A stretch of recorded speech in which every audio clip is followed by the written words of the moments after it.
এলমে মারিফত প্রতিটা আয়াত রাসূলের কলব থেকে উচ্চারিত হয়েছে, প্রতিটা নির্দেশ এলমে বাতেনের থেকে প্রকাশিত হয়েছে। কোনো একটা নির্দেশ বাতেন থেকে মানে জাহের থেকে আসছে কেউ প্রমাণ করতে পারবে? দেখেন না, কিছু কাফের রাসূলের সামনে এসে বৈশা বলেন, বাতিজা আবু জেহেল আবু লাহাবের দল, আমরা তোমরা একই বংশের, চাচা বাতিজার সম্পর্ক, কামা দুই দল বানাইয়া মারামারি করে কোনো লাভ আছে? চলো সুন্দর একটা মীমাংসায় যাই। চাচা কি মীমাংসা? একসাথে বসছেন, 6 মাস আমার দলবল নিয়ে তোমাদের আল্লাহর ইবাদত করবো, আমরাই আগে শুরু করব। পরের 6 মাস তুমি তোমার দল বানালে আমাদের দেবতার পূজা করবা। কেউ সুন্দর সমাধান, মারামারি নাই, তোমাদের আল্লাহই তাকে ডাকবো। 6 মাস প্রস্তাব দিল। তো রাসূল অপেক্ষা করতেছেন, কারণ ওনার মালিক না বলা পর্যন্ত উনি তো জবাব দিবেন। কি সবার উপস্থিতিতে একদম মজলিসে বসা, এই প্রস্তাব রাখলেন, প্রস্তাবের জবাব রাসূল দিবেন। রাসূল একটু নীরব হয়ে কলবের দিকে খেয়াল করলেন, ওহী চলে আসছে সাথে সাথে। কুল ইয়া আইয়ুহাল কাফিরুন, হে রাসূল কাফিরদেরকে আপনি বলেন, তোমরা যার ইবাদত করো আমরা তার ইবাদত করি না, আমরা যার ইবাদত করি তোমরা তার ইবাদত করো না, তোমাদের জন্যে তোমাদের ধর্ম, আমাদের জন্যে আমাদের ধর্ম। দেখছেন এই প্রস্তাবটা কি আর আল্লাহর জবাবটা কি? একদম পরিষ্কার মজলিসে আয়াতটা নাজিল হলো।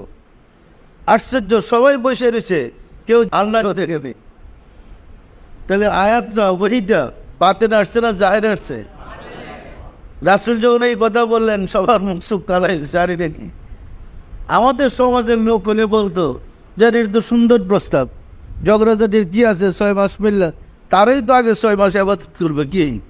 কিন্তু আল্লাহ তিনি পছন্দ করলেন না। সম্মানিত আশিক রাসূলেরা, প্রতিটা প্রশ্নের জবাব এখনো আল্লাহর পক্ষ থেকে পাওয়া সম্ভব। অসম্ভব নাকি? আল্লাহর পক্ষ থেকে সংবাদ পাওয়া সম্ভব না সম্ভব? আমরা আগে মনে করছি হুজুর যখন ছিলাম, মানে কলবের বিদ্যা শিক্ষার আগে, যে নবী রাসূল ছাড়া আর কারো কাছে ওহী আসে না।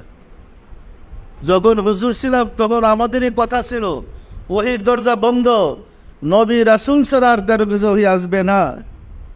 অথচ কুরআন আল্লাহ প্রমাণ করেন মৌমাছির কাছে ওহী আসে, মাছির কাছে ওহী আসে। জানেন এই ঘটনা জানেন? পিপিলিকার কাছে ওহী আসে।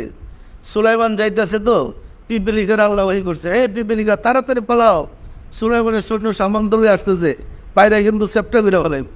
তো পিপিলিকার কাছে যদি ওহী আসতে পারে, মৌমাছির কাছে যদি ওহী আসতে পারে, মুসা আলাইহিস সালামের মায়ের কাছে যদি ওহী আসতে পারে, ঈসা আলাইহিস সালামের মায়ের কাছে যদি ওহী আসতে পারে, আপনি যদি আল্লাহর পথের সাধক হন, আসবে না আসবে না?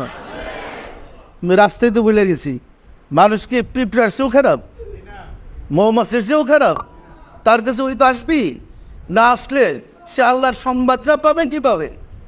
কিন্তু যেখানে ওহী আছে সেখানেও তো যেতে হবে। ওই যে বিশ্বের কি খেলা যেন খেলাইতেছে কোন মাঠে, ওই যে ক্রিকেট খেলা এখানে হইতেছে না, কোথায় কোন মাঠে? স্টেডিয়ামে বিশ্বের কি ক্রিকেট খেলা হচ্ছে। তো খেলা দেখতে হলে তো ওই মাঠে যাওয়া লাগবে, ওইখানে না গিয়ে কি আর খেলার খবর পাইবেন? সম্মানিত আশিক রাসূলেরা, আল্লাহ রাসূলের প্রেমের খেলা যে কলব থেকে দেখা যায়, ওই কলবে ঢুকতে হবে। কলবে ঢুকলে তো দেখবেন যে খবর পাইতেছেন, সিগন্যাল আসতেছে, কোথায় কি হচ্ছে না হচ্ছে। পরিষ্কার না পরিষ্কার না? বিদ্যাটা তো শিখতে হবে, না শিখেই ফতোয়া জানলেন যে কোরআনে মারিফত নাই। কি বুকার কথাবার্তা কোন, কোরআনে মারিফত নাই? তো কোরআনই তো মারিফত।